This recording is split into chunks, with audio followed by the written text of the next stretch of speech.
అందరికీ నమస్కారం. ఐఎమ్ వాసవి గణేషన్, మీ చిట్టి పిల్లని. సో ఫస్ట్ ఆఫ్ ఆల్ అందరికీ థ్యాంక్ యూ సో మచ్.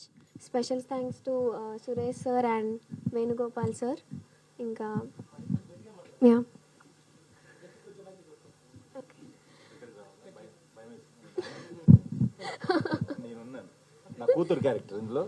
మా నాన్న అంటే కొంచెం ధైర్యంగా ఉంటుంది నా పక్కన ఉంటే.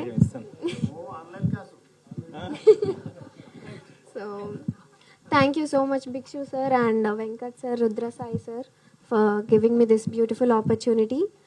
And music Charan Arjun sir and Chiranjan sir చాలా మంచిగా మ్యూజిక్ చేశారు. నాకు మీరు చూస్తారు, త్వరలో సినిమాలో చూస్తారు. సో మీకు టీజర్ నచ్చిందని అనుకుంటున్నాను. మూవీ కూడా అలాగే నచ్చుతుంది, అంతకు మించి ఉంటుంది టీజర్ కూడా. Teaser cinema. So thank you so much. ఇంతకీ నాన్నగారు ఏసీ పెట్టించారా? నా కూతురికి చేయడం అంటే వర్క్ చేయడం తెలుసు కానీ మాట్లాడడం తెలీదు.